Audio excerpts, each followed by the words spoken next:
Assalamualaikum warahmatullahi wabarakatuh.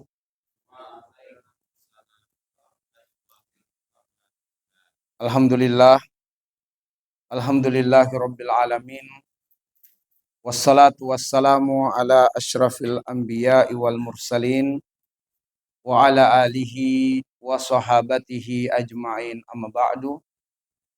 Allahumma anfa'na bima 'allamtana wa 'allimna ma yanfa'una wa zidna ilman.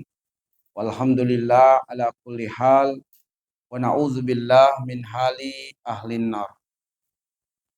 Ma'asyiral muslimin wal muslimat, jamaah Masjid Jami Al-Kautsar azani Allahu wa iyyakum ajmain.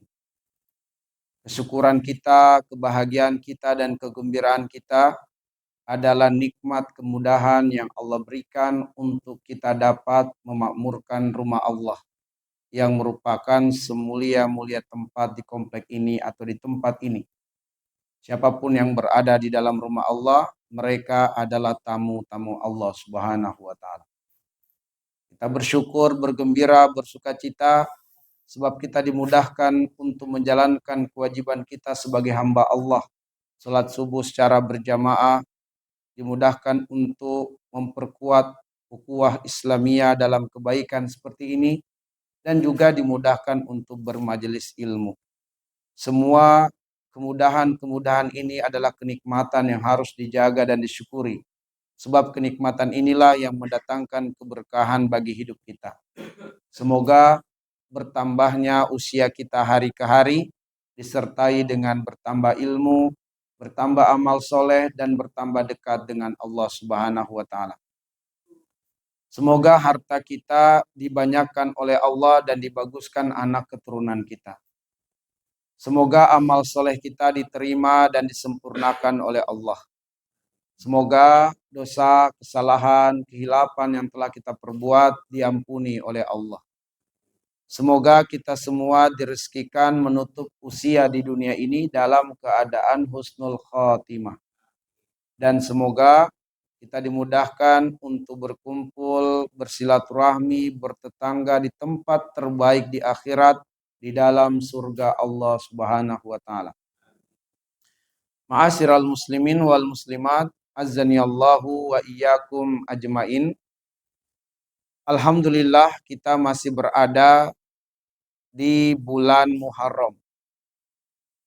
Bulan Muharram merupakan bulan pertama yang diikhtiarkan atau diijtihadkan oleh Khalifah Umar bin Khattab radhiyallahu anhu sebagai bulan pertama dalam Islam. Ada 4 alasan kenapa beliau mengikhtiarkan dan mengijtihadkan memilih bulan Muharram sebagai bulan pertama Islam. Yang pertama, karena satu-satunya bulan yang langsung disandarkan dengan nama Allah adalah bulan Muharram. Karena itulah bulan Muharram disebut juga sebagai Syahrullah, bulannya Allah. Ini yang pertama. Yang kedua, karena bulan Muharram termasuk dari salah satu bulan haram, di mana secara khusus kita sebagai orang yang beriman diperintah untuk memuliakan bulan Muharram, yaitu bulan-bulan haram, dengan tidak menodainya, tidak merusak kehormatannya. Sebagaimana firman Allah di dalam surat Al-Maidah ayat yang kedua. Allah mengatakan, ya ayyuhalladzina amanu la tuhillu sya'airallahi wala syahrul haram. Wahai orang-orang yang beriman, jangan kalian merusak syiar-syiar Allah, dan janganlah pula kalian menodai kehormatan kesucian bulan-bulan haram. Nah, bulan-bulan haram ini ada 4. Ada 4. Bulan Zulqa'dah, bulan Zulhijjah, bulan Muharram, dan bulan Rajab. Nah, inilah 4 bulan haram, di mana Allah mengatakan di dalam surat At-Taubah di ayat yang ke-36 ya. Allah mengatakan inna iddatasyhur indallah isna asyara syahra fi kitabillah.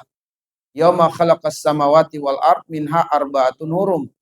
Zalika dinul qayyim fala tazlimu fihinna anfusakum. Nah, maksud dari jangan kalian menodai kesucian kehormatan bulan-bulan haram.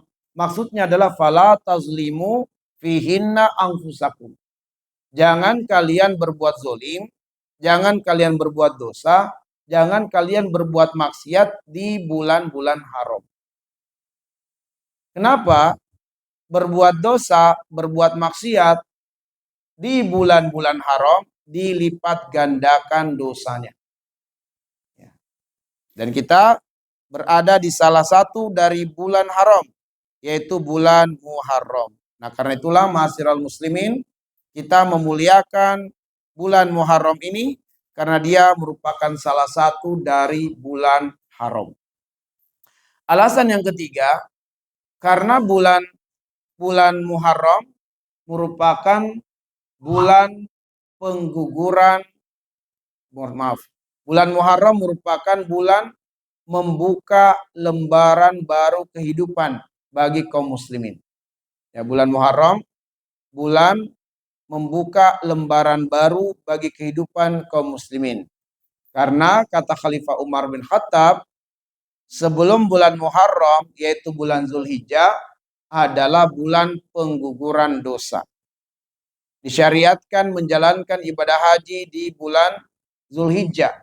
Dan kaum muslimin yang berkesempatan menjalankan ibadah haji, serangkaian ibadah yang dilaksanakan dalam proses ibadah haji itu menggugurkan dosa-dosanya. Sehingga setelah pelaksanaan ibadah haji selesai dilaksanakan, kaum muslimin bagaikan bayi yang baru lahir, bersih suci dari dosa. Sedangkan yang belum berkesempatan menjalankan ibadah haji, maka dengan menghidupkan ibadah-ibadah sunnah mulai dari awal Zulhijjah sampai puncaknya berkurban di hari kurban, itu juga adalah proses di mana dosa-dosa kaum muslimin yang belum berhaji diampuni oleh Allah Subhanahu wa taala. Sehingga bulan Zulhijjah memang bulan pengguguran dosa. Nah, karena bulan Zulhijjah bulan pengguguran dosa, maka bulan Muharram, bulan setelahnya merupakan bulan lembaran baru kehidupan bagi kaum muslimin. Ini alasan yang ketiga. Dan alasan yang keempat, dikarenakan kata Khalifah Umar bin Khattab bahwa bulan Muharram itu spiritnya adalah hijrah. Semangatnya adalah hijrah. Ruhnya bulan Muharram itu adalah hijrah. Meskipun Nabi berhijrah dari Mekah ke Madinah bersama dengan sahabat-sahabatnya, itu terjadi di bulan Safar, bukan di bulan Muharram. Namun kata Khalifah Umar, spirit hijrah, semangat hijrah, komitmen Nabi berhijrah, azam Nabi yang kuat untuk berhijrah telah beliau sampaikan di bulan Muharram. Nah, sehingga 4 alasan inilah Khalifah Umar memilih dan menetapkan bulan Muharram sebagai bulan pertama dalam Islam. Sekaligus ma'asyiral muslimin, kita ingin mengoreksi dan meluruskan sebagian kaum muslimin yang men-share di akhir tahun kemarin atau di tanggal 30 Zulhijjah, dia men-share, bacalah doa ini sebagai doa akhir tahun karena doa ini dibaca oleh Nabi. Dan bacalah doa ini karena doa ini dibaca oleh Nabi di awal tahun. Dikumpulkanlah doa-doa dan disandarkan Nabi membaca doa ini di akhir tahun dan di awal tahun. Kita katakan ini adalah dusta. Ini adalah dusta. Ma'asyiral muslimin, ibadah doa ibadah yang boleh dilakukan kapan saja dan di mana saja, tanpa mempersyaratkan harus dalam keadaan suci. Maka ibadah doa boleh dilakukan di awal tahun, di akhir tahun boleh. Silakan. Tetapi yang kita garis bawahi dan kita koreksi, menyandarkan bahwa Nabi baca doa ini di akhir tahun. Nabi baca doa ini di awal tahun, itu pasti dusta. Kenapa? Sekiranya Nabi telah membaca doa awal dan akhir tahun, maka Umar tidak akan berijtihad untuk menetapkan bulan Muharram sebagai bulan pertama Islam. Nabi sudah baca doa akhir tahun, doa awal tahun, berarti nggak perlu ada ijtihad menetapkan bulan Muharram sebagai bulan pertama dalam Islam. Bulan Muharram telah ada. Bulan Zulhijjah telah ada sebelum Nabi Shallallahu Alaihi Wasallam. Dan Nabi belum menetapkan, belum memilih bulan Muharram sebagai bulan pertama Islam. Makanya Nabi tidak pernah mengamalkan atau membaca doa awal dan akhir tahun. Tapi Pak Ustadz, kalau kita berdoa di akhir tahun, awal tahun, boleh? Boleh. Karena ibadah doa, ibadah yang luas. Bisa dilakukan kapan saja, di mana saja. Bahkan ibadah doa tidak mempersyaratkan harus dalam keadaan wudhu. Sehingga yang kita ingin garis bawahi di sini, menyandarkan bahwa doa ini dibaca Nabi di akhir tahun dan di awal tahun. Maka ini pasti adalah dusta. Baik. Nah, ma'asyiral muslimin wal muslimat azanillahu wa iyyakum. Kita lingkari atau kita garis bawahi poin yang keempat atau alasan yang keempat kenapa bulan Muharram ditetapkan, diikhtiarkan, dijitihadkan oleh Khalifah Umar sebagai bulan pertama Islam. Alasan yang keempat tadi adalah karena spirit Muharram adalah spirit hijrah. Nah, inilah yang kita ambil sebagai judul dalam kajian kita. Spirit Muharram adalah spirit hijrah. Berkaitan dengan bulan Muharram sebagai spirit hijrah, maka kita angkat atau kita ketengahkan satu ayat, yaitu surat Al-Baqarah ayat 218. Surat Al-Baqarah ayat 218. Pada ayat itu Allah berfirman, innalladzina amanu walladzina hajaru wajahadu fi sabilillah ulaika yarjuna rahmatallah wallahu ghafurur rahim. Artinya, innalladzina amanu, sungguh orang-orang yang beriman. Walladzina hajaru, dan orang-orang yang berhijrah. Wajahadu fi sabilillah, dan orang-orang yang berjihad. Mereka berjihad di jalan Allah.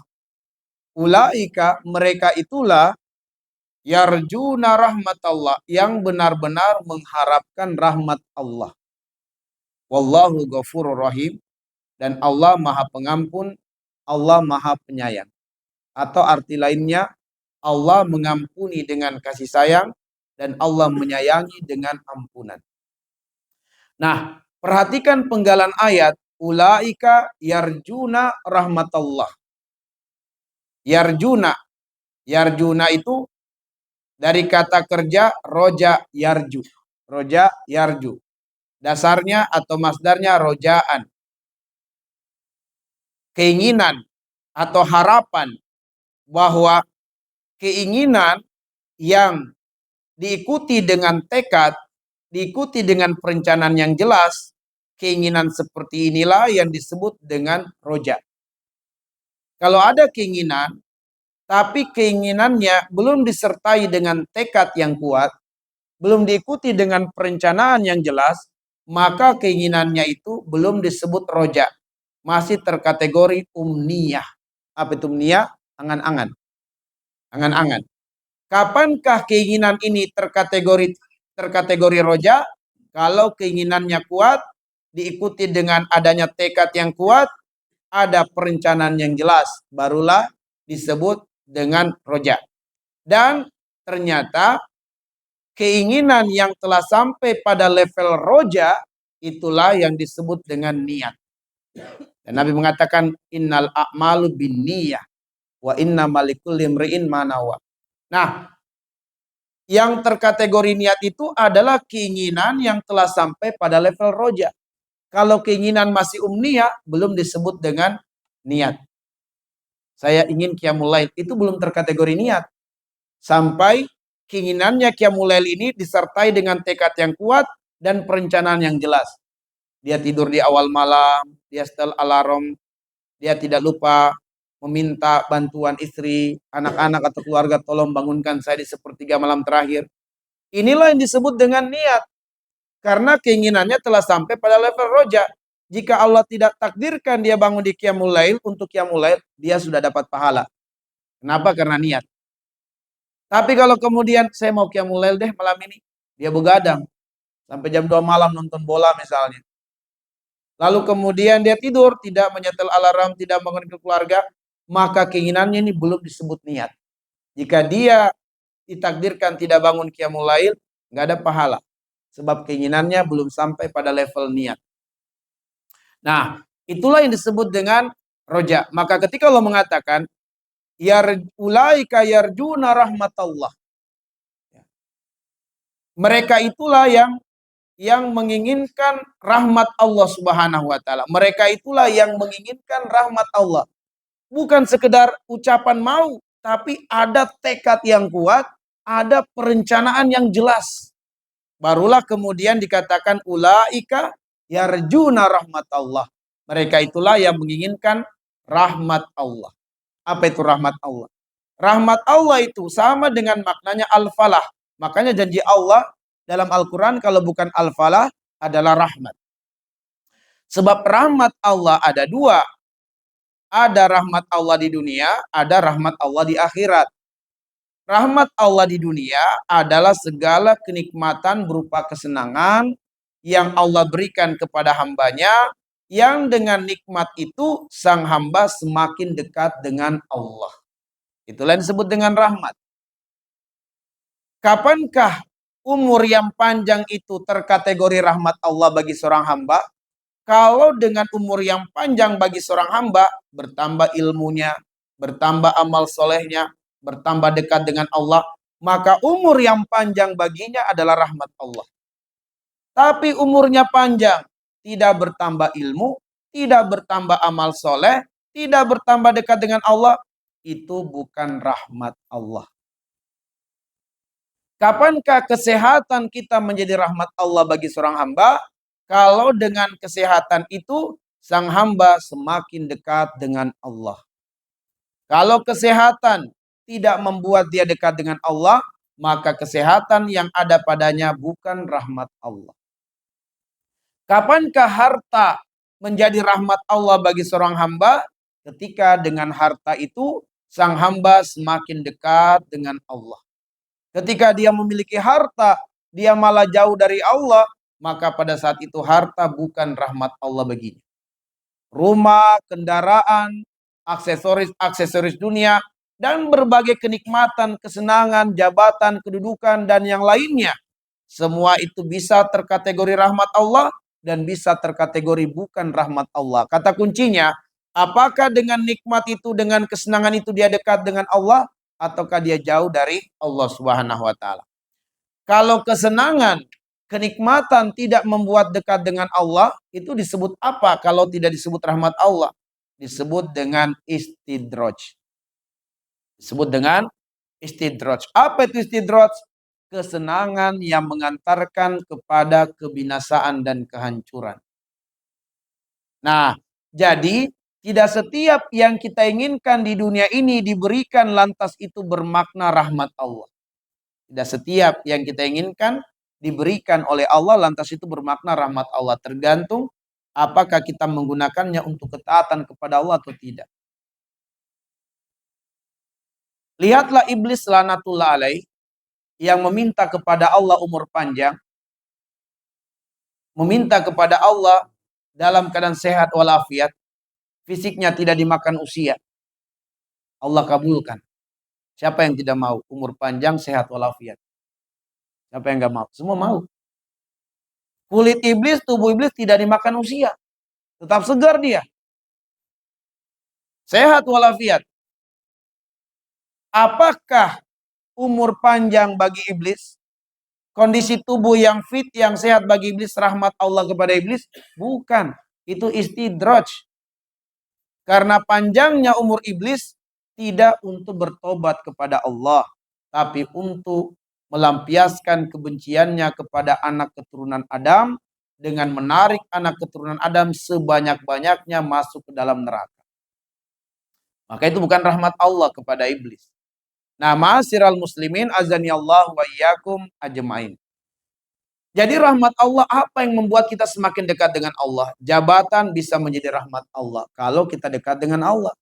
Posisi yang tinggi jadi pejabat negeri, namun jadi koruptor, dia berbuat riswah, maka jabatan yang tinggi itu adalah istidraj baginya. Buka surat Al-An'am ayat 44, Allah mengatakan, "Falamma nasu ma dzukiru bihi fatahna alaihim abwaaba kulli syai' hatta idza farihu bima utu akhaznahum baktatan fa idzahum mublisun. Ketika dia lupa dengan Allah, dia jauh dari Allah, semakin terbuka pintu-pintu kesuksesannya. Semakin terbuka pintu-pintu kesuksesannya.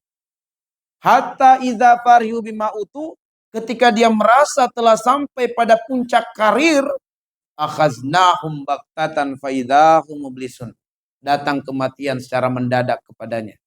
Jadilah dia orang yang menyesal karena tidak mempersiapkan bekal terbaiknya. Nah, itulah yang disebut dengan istidraj, ya, istidraj. Nah, inilah rahmat Allah di dunia. Adapun rahmat Allah di akhirat ada dua. Pertama, al-inqazu anin nar wadduhul ilal jannah. Selamat dari neraka dan masuk ke dalam surga. Itulah rahmat Allah di akhirat. Dalilnya surat Ali Imran 185. Faman zuhziha 'anil nar wa udkhilal jannah faqad faz. Siapa yang selamat dari neraka dan masuk ke dalam surga, dialah yang benar-benar mendapatkan keberuntungan, kemenangan, kesuksesan. Baik, berarti rahmat Allah di dunia dan di akhirat.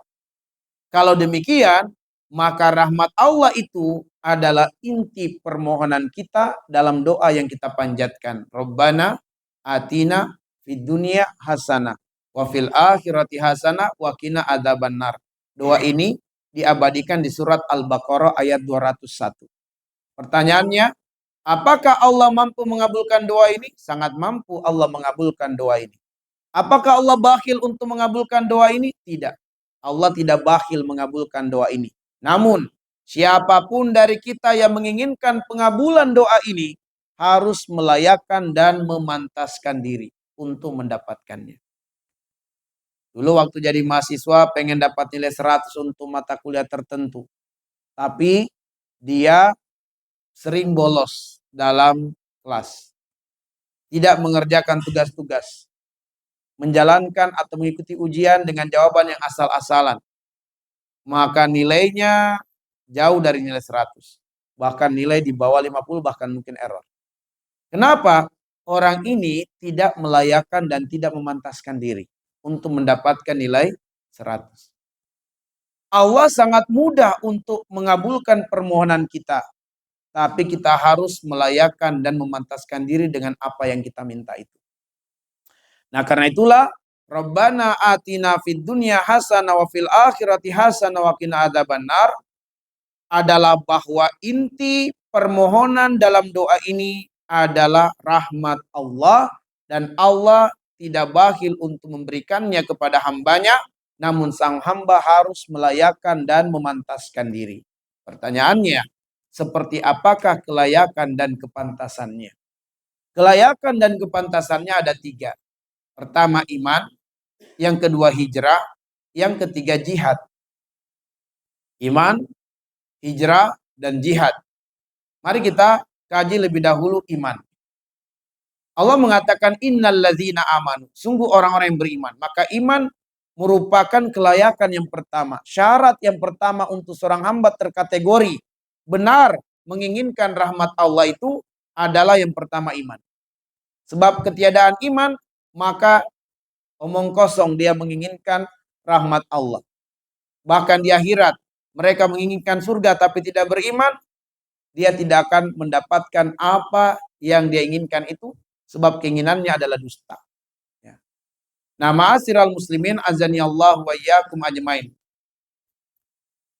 Allah Subhanahu wa taala memberitahukan kepada kita berkaitan dengan iman, walakinnallaha habbaba ilaikumul iman wa zayyanahu fi qulubikum. Allah menginginkan atau Allah mencintai iman itu bersemayam di dalam dada hamba-hambanya. Dan keberadaan iman di dalam dada hambanya itulah yang menjadikan kemuliaan bagi hambanya. Sehingga Allah tidak melihat kita dari fisik dan aksesoris dunia. Allah nggak lihat itu. Tapi yang Allah lihat hati kita. Sebab yang Allah cintai, iman bersemayam di hati kita. Dalam hadis riwayat Imam Muslim, innallaha la yanzur ila suwarikum wala ila amwalikum walakin yanzur ila qulubikum. Allah enggak melihat bentuk fisik, Allah enggak melihat aksesoris dunia, tapi yang Allah lihat hati kita. Adakah iman? Sebab keberadaan iman di dalam hati menjadikan kita mulia di sisi Allah Subhanahu wa taala. Sayangnya, iman itu di dalam hati kita tidak langgeng. Yazidu wa yankus. Bisa naik, bisa turun, bahkan bisa keluar. Yazidu bit-to'a wa yankus bil maksiyah. Iman bertambah dengan kecondongan dan kemudahan kita beribadah kepada Allah. Iman menurun dengan kecondongan kita untuk lemah beribadah dan dekat dengan maksiat. Kecondongan kita jadi malas ibadah. Kecondongan kita jadi pengen lalai bahkan maksiat. Itu tanda iman sedang turun. Dan iman keluar kalau kita menghalalkan apa yang haram. Kalau kita sudah menghalalkan apa yang haram, keluar iman. Tapi ketika kita belum menghalalkan yang haram, tapi kita mengerjakannya karena rasa tergerak, terdorong oleh syahwat, maka iman kita sedang lemah. Iman kita sedang menurun. Nah, ma'asyiral muslimin, maka karena itulah hendaknya kita berusaha untuk menjaga iman. Berusaha untuk mempertahankan iman ini. Karena Allah mengatakan wala tamutunna illa wa antum muslimun.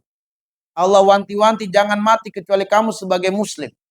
Jangan mati kecuali kamu sebagai mukmin.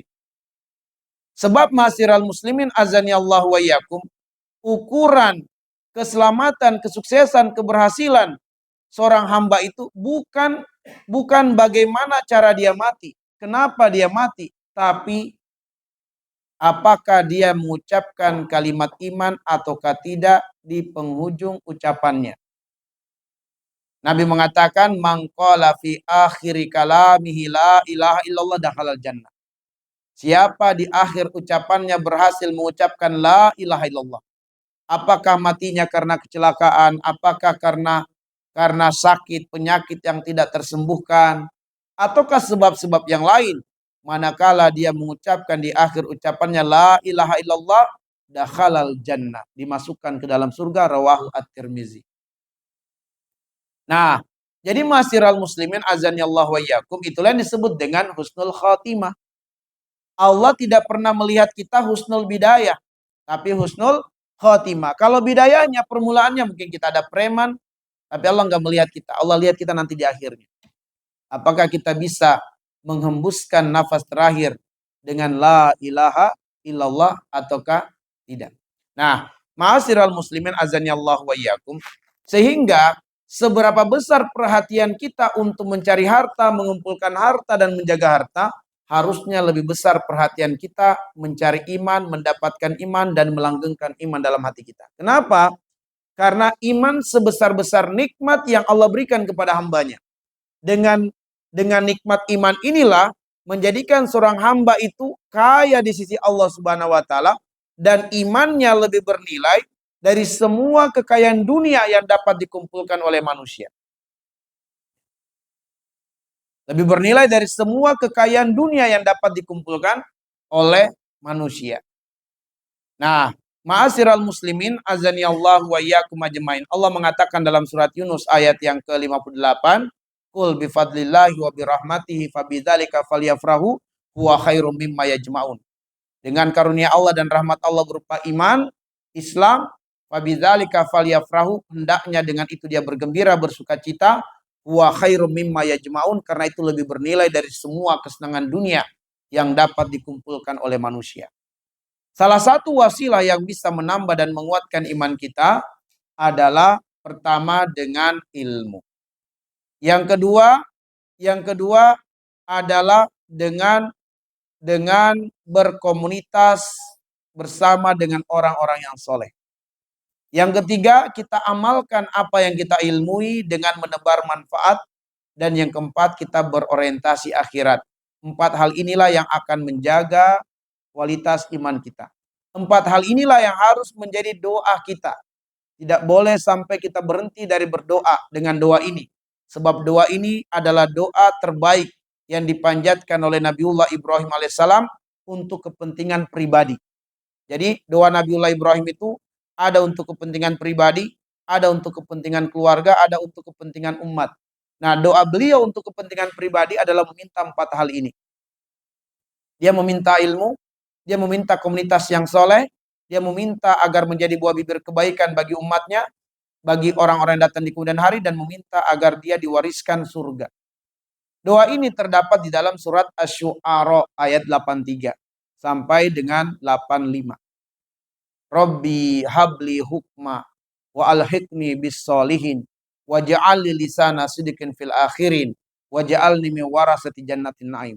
Doa ini intinya adalah doa meminta agar dilanggengkan keimanan, diistiqomahkan iman dan ditambah iman. Ya. Minta pertama, Rabbi habli hukma. Ya Allah, karuniakanlah aku ilmu hikmah. Ya. Dan seutama-utama sumber ilmu untuk kita minta kepada Allah adalah qaulullah, perkataan Allah Subhanahu wa taala.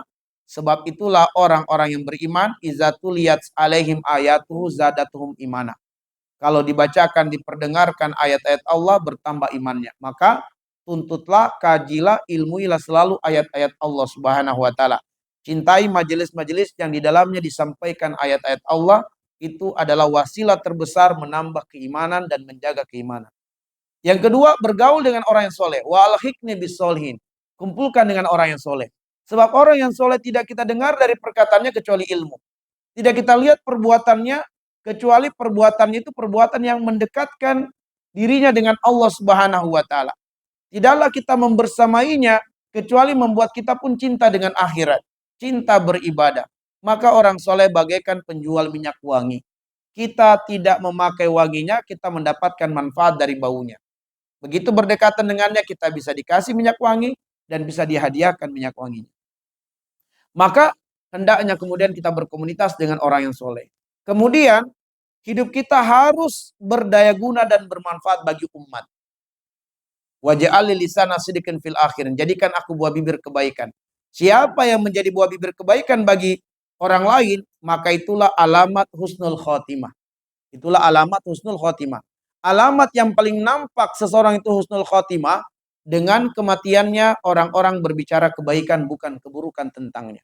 Itulah alamat yang paling menonjol tentang husnul khotimah. Kapankah seseorang itu menjadi buah bibir kebaikan? Ketika hidupnya di dunia bermanfaat untuk orang lain, sebab dia mengamalkan ilmunya. Maka Nabi mengatakan, khairukum man anfaqum linnas. Yang terbaik dari kalian yang hidupnya paling banyak memberi manfaat. Maka tebarlah manfaat. Dan yang terakhir, waja'alni min warasati jannatin naim. Jadikanlah kami termasuk yang mewarisi surga yang penuh dengan kenikmatan. Orientasi hidup kita di dunia adalah akhirat. Maka kalau orientasi hidup kita untuk akhirat, maka iman akan terjaga. Iman akan terjaga. Tapi kalau orientasi hidupnya adalah untuk dunia, imannya akan tergerus. Imannya akan berkurang sedikit-sedikit. Sampai bisa hilang. Kalau orientasinya adalah dunia. Bangun pesantren, orientasinya dunia. Bangun rumah Quran, orientasinya dunia. Buat travel, orientasinya dunia. Akan tergerus imannya. Tidak sedikit para pelaksana travel, mereka selalu layanannya, ayo kita jamu tamu-tamu Allah, beri pelayanan. Tapi mereka tidak sholat. Ya. Banyak para pelayan-pelayan umroh tidak sholat malah. Kenapa? Orientasinya boleh jadi dunia. Boleh jadi dunia. Mutawif, mereka temani jamaah, tapi mereka sholatnya di hotel. Ya. Orientasi mereka adalah dunia. Allahu a'lam bishawab. Kita tidak bisa hukumi batinnya. Hanya Allah yang tahu. Tapi zohirnya, kok nggak sholat? Ya. Kok nggak sholat? Ada beberapa travel yang kami kunjungi, kami datangi, kami silaturahmi. Sampai waktu sholat, kok mereka nggak berhenti-berhenti dari meeting sampai akhirnya kami sholat. Minta izin kami sholat. Setelah kami sholat masih meeting. Sampai menjelang asar, baru kemudian satu-satu pergi sholat. Tidak berjamaah, padahal ini travel. Kalau saja urusan sholat tidak diperhatikan, bagaimana akan melayani umat? Bagaimana akan melayani umat? Sholat saja tidak diperhatikan gitu. Ini travel, semuanya kaum muslimin pasti. Kenapa nggak sholat berjamaah? Ada musolahnya. Ya. Bahkan satu travel saya pernah datangi, nggak usah saya sebut tempatnya di mana. Banyak kaum muslimin, tapi ada satu ruangan tidak dijadikan sebagai musola. Akhirnya kemudian kita cari mana musola, nggak ada musola. Di dalam travelnya ruko. Padahal berapa tingkat nih ruko? Kenapa nggak disiapkan satu ruangan jadi musola? Ya. Akhirnya saya izin pergi sholat di luar. Balik saya ke sholat, dia belum sholat. Ini kenapa nih para pejuang-pejuang Baitullah? Mereka nggak sholat. Ada apa? Ya. Maka ma'asyiral muslimin azani Allah wa yakum, orientasi harus akhirat. Itulah yang bisa menjaga keimanan kita. Orientasi hidup harus akhirat. Baik. Nah, ma'asyiral muslimin azani Allah wa yakum, inilah iman. Lalu kemudian kelayakan yang kedua adalah hijrah. Hijrah. Apa itu hijrah? Hijrah itu kata Imam Bukhari rahimahullah taala, di sini ada Ustaz Bukhari, ya. Kata Imam Bukhari rahimahullah taala, hijrah itu meninggalkan apa yang tidak disukai Allah, meninggalkan apa yang tidak diridhoi Allah, beralih menuju kepada apa yang Allah cintai, apa yang Allah ridhoi, baik ucapan atau perbuatan yang nampak atau tidak nampak. Itulah hijrah. Dan perhatikan kata alladzina.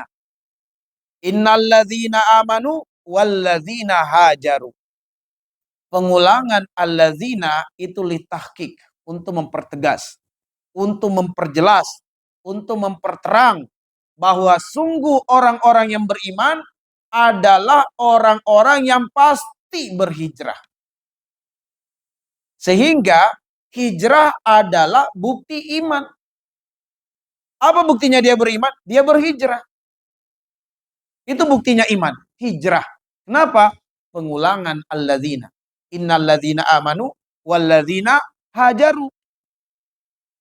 Maka hijrah adalah bukti iman. Kuat imannya pasti kuat berhijrah. Lemah imannya lemah berhijrah. Nggak ada iman, nggak mau berhijrah. Dan hijrah tadi meninggalkan apa yang Allah tidak cintai, meninggalkan apa yang Allah tidak ridhoi, beralih menuju kepada apa yang Allah cintai, kepada apa yang Allah ridhoi. Baik ucapan, perbuatan, nampak atau tidak nampak. Contoh hijrah Nabiullah Ibrahim alaihissalam dalam surat As-Saffat ayat 99, dia mengatakan, inni zahibun ila rabbi sayahdin. Saya akan terus melangkah menuju kepada apa yang diridhoi oleh Tuhanku, dan Tuhanku tidak akan meninggalkan aku. Maka tatkala Allah perintahkan Ibrahim, ya Ibrahim, bawa istrimu Hajar dan anakmu Ismail, tinggalkan Palestina, bawa dia ke lembah yang tandus, lembah yang kering. Tidak ada tanda-tanda kehidupan di sana. Tidak ada tanda-tanda rezeki ada di sana. Kering, tandus, gak ada tanaman, gak ada tumbuh-tumbuhan, gak ada air lagi. Tapi Ibrahim tetap membawa istrinya dan anaknya ke sana. Kenapa? Inni zahibun ila rabbi sayahdin. Saya akan pergi di mana Allah memerintahkan aku, dan Allah tidak akan meninggalkan aku. Bahkan ketika kemudian Ibrahim sampai di sana, membuat kemah untuk Hajar dan untuk Ismail, tiba-tiba Allah perintahkan Ibrahim kembali ke Palestina untuk menyempurnakan misi dakwah di sana. Hajar ditinggalkan, Ismail ditinggalkan yang masih bayi kala itu. Ibrahim melangkah menjauh. Hajar berkata, ya Ibrahim, atatrukunahuna, apakah kau akan tinggalkan kami di sini? Maafil toa, maafi syai'huna. Tidak ada sesuatu di sini. Gak ada air, gak ada makanan, gak ada tumbuh-tumbuhan. Ibrahim terus melangkah menjauh. Ya Ibrahim, atatrukunahuna, kau akan tinggalkan kami di sini? Terus melangkah Ibrahim, gak mau menoleh. Kenapa? Dia khawatir kalau dia menoleh melihat istrinya, melihat Ismail, menjadi berat dia menjalankan perintah Allah. Maka dia putuskan tidak menoleh. Tapi Hajar, dia sadar betul bahwa suaminya tidak pernah melalaikannya selama ini. Dia tahu betul bahwa suaminya adalah orang yang bertanggung jawab. Pasti ada urusan yang lebih besar daripada urusan memperhatikan istri dan anaknya. Maka Hajar merubah pertanyaan. Allahu amaraka bihada. Apakah Allah yang menyuruh kamu berbuat demikian? Karena tidak ada urusan yang lebih besar selain urusan Allah. Apakah Allah yang menyuruh kamu begini? Barulah Ibrahim menghentikan langkah dan menoleh. Lalu mengatakan, Naam. Allah amarani bihada. Allah yang menyuruh saya, tinggalkan kalian di sini. Apa kata Hajar? Idzan, idhab lillah. Li'anna Allah la yudayi'unahuna. Karena Allah tidak akan meninggalkan kami di sini. Kamu meninggalkan saya, tapi Allah tidak akan meninggalkan saya. Tinggalkanlah kami karena Allah dan jangan ragu. Karena Allah tidak akan pernah meninggalkan kami di sini. Akhirnya kemudian Ibrahim berdoa. Doanya diabadikan di surat Ibrahim ayat 37. Rabbana inni askantu min zurriyati biwadin ghairi zizar'in inda baitikal muharram. Aku tinggalkan keluargaku di tempat yang tandus, kering, gak ada tanaman, gak ada tumbuhan. Kelak di tempat ini akan terbangun Baitullah dan mereka dekat dengan Baitullah dan seterusnya. Nah, ma'asyiral muslimin azani Allah wa iyyakum ajmain. Maka harus berani berhijrah karena Allah. Dan Nabi mengatakan, "Man taraka syai'an lillah awwadahullahu khairan minhu." Siapa yang meninggalkan sesuatu yang Allah tidak ridhoi, dia beralih kepada apa yang Allah ridhoi, maka Allah pasti akan memberikan pengganti yang lebih baik dari apa yang dia tinggalkan. Ada orang bekerja di bank ribawi. Dia takut meninggalkan pekerjaannya karena posisinya sudah tinggi. Gajinya sudah besar. Maka hendaknya dia merenungi kisah Ibrahim. Bayangan dia, kalau saya tinggalkan pekerjaan ini, di mana lagi saya mau bekerja? Siapa yang memberi nafkah istri saya, anak saya? Belum tentu saya dapat peluang yang lebih besar lagi dari ini. Maka hendaknya dia renungi kisah Ismail, Ibrahim, dan istrinya Hajar. Hendaknya dia ingat hadis Nabi ini. Siapa yang meninggalkan sesuatu yang Allah tidak ridhoi menuju kepada apa yang Allah ridhoi, Allah akan berikan pengganti yang lebih baik dari apa yang dia tinggalkan. Kira-kira bisa nggak dilakukan oleh orang yang ragu dengan Allah? Nggak bisa. Mesti orang yang beriman kepada Allah, yakin dengan Allah, rezeki dia bukan pada pekerjaannya. Rezeki dia bukan di tangan bosnya, tapi rezekinya di tangan Allah. Wa yarzuqu min haitsu la yahtasib. Dan Allah bisa datangkan rezeki dari berbagai arah yang tidak disangka-sangka. Dengan imanlah dia bisa meninggalkan itu. Tanpa iman dia pasti berat. Seorang pedagang yang bertahun-tahun mendapatkan keuntungan dengan cara mempreteli alat timbangannya. Dia jual beras, dia jual bawang, dia jual berbagai sembako yang mesti ditimbang dalam penjualannya. Dia sudah preteli alat timbangannya. Terbaca 1 kilo sebenarnya kurang beberapa ons misalnya. Dengan itu dia mengumpulkan keuntungan. Begitu dia dapatkan ilmu bahwa itu haram, tidak boleh, Allah tidak suka, dia mengatakan dalam dirinya, tapi saya sudah mendapatkan keuntungan banyak dengan cara ini. Ya kalau kemudian saya jujur, nanti keuntungan saya tidak akan banyak lagi. Ini tidak akan bisa ditinggalkan perbuatan itu kecuali oleh orang yang beriman. Makanya hijrah adalah bukti iman kepada Allah Subhanahu wa taala. Ya.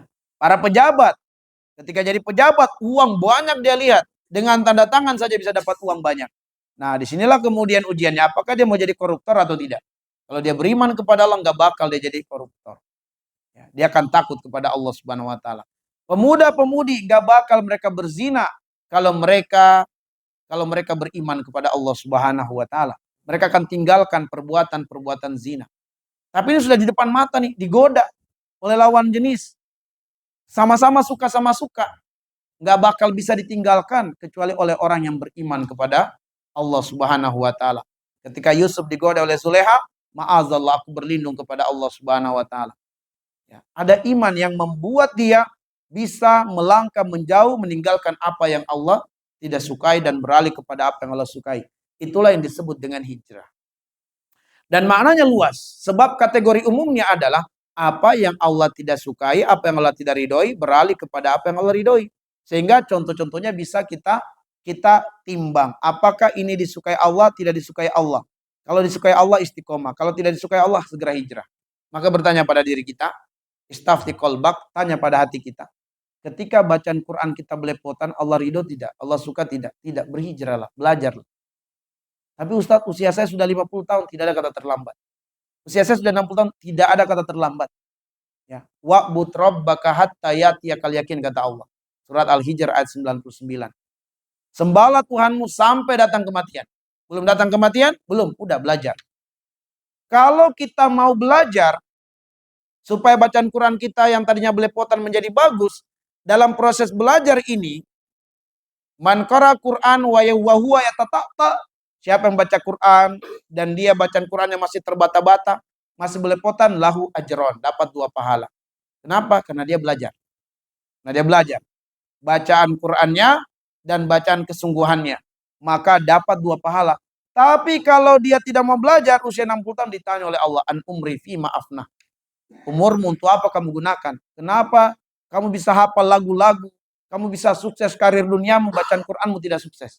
Dihukum kita. Karena dianggap lalai dari Al-Quran. Tapi kalau kita mulai belajar, belum juga mahir-mahir tapi kita belajar, dimaafkan oleh Allah. Karena Allah mengajarkan kita doa, Rabbana la tu'akhizna in nasina au akhtana. Masih banyak contoh yang lainnya. Ma'asyiral muslimin. Lalu kemudian kita lihat jihad. Jihad.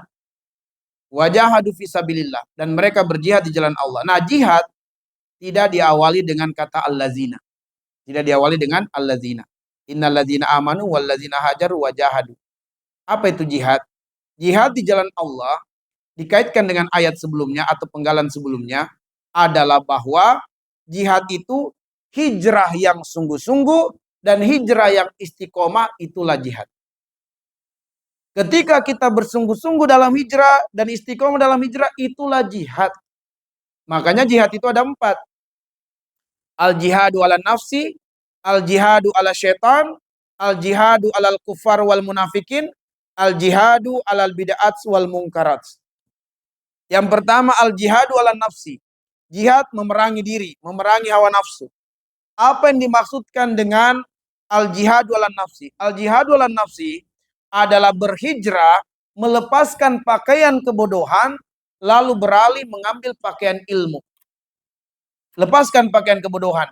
Dengan apa kita melepaskan pakaian kebodohan? Dengan belajar, dengan menuntut ilmu. Nah, ketika kita proses belajar supaya bisa baca Quran dengan baik, proses belajar, apakah dengan sekali belajar langsung mahir? Tidak. Bisa berbulan-bulan, bahkan bisa bertahun-tahun baru bisa mahir. Proses belajar inilah yang disebut dengan jihad. Sebab dia harus melawan rasa bosannya, melawan rasa malasnya. Dia harus keluarkan waktunya, tenaganya, pikirannya, bahkan hartanya. Maka itu berjihad. Yang disebut dengan al-jihadu ala nafsi. Jihad melawan syahwatnya. Yang kedua al-jihadu ala syaitan. Jihad melawan syaitan. Yang diinginkan syaitan adalah kita terperangkap dalam belenggu yang dibuatnya. Supaya kita berada di atas jalan yang dituntunkan oleh syaitan. Dan Allah mengatakan wala tattabi'u khutuwati syaitan. Jangan kamu ikuti langkah syaitan. Maka al-jihadu ala syaitan, berjihad dari melawan syaitan, yaitu berhijrah dengan melepaskan belenggu-belenggu syaitan, berhijrah dengan meninggalkan langkah-langkah syaitan, menuju kepada ketundukan terhadap syariat. Yang diinginkan syaitan adalah kita mengkonsumsi rezeki yang haram. Makanya Allah mengatakan, ya ayuhan nas, kulu mimma fil ardi halalan thayyibah. Wahai manusia, konsumsilah makanan dan minuman, pastikan halal dan pastikan thayyib. Maka syaitan menginginkan kita mengkonsumsi makanan dan minuman yang haram dan yang tidak thayyib. Sebab apabila kita mengkonsumsi yang haram, maka semua ibadah kita tidak diterima oleh Allah. Doa-doa kita tidak dijawab oleh Allah. Nabi menyebutkan tentang seorang muslim yang menempuh perjalanan haji dan umrah. Dalam perjalanannya as'asa akbara, rambutnya kusut, pakaiannya berdebu. Yamuddu yadayhi ilas sama, diangkat tangannya ke langit lalu berdoa, ya Rob, ya Rob. Tapi doanya tidak dijawab oleh Allah. Ibadah haji umrohnya tidak diterima oleh Allah. Kenapa? Kata Nabi, ma ta'amuhu haram. Makanan yang masuk ke tubuhnya dari sumber yang haram. Masyrabuhu haram, minuman yang masuk ke tubuhnya dari penghasilan yang haram. Malbasu haram, pakaian yang dipakainya dari penghasilan yang haram. Waguzia bil haram, dagingnya itu tumbuh dari sesuatu yang haram. Fanna yustajaba lidzalik. Selagi dia tidak bertobat, maka selama itu semua ibadahnya tidak diterima oleh Allah Subhanahu wa taala. Dia mencuri, dia korupsi, dia berdagang dengan curang, dia menipu, dia riba.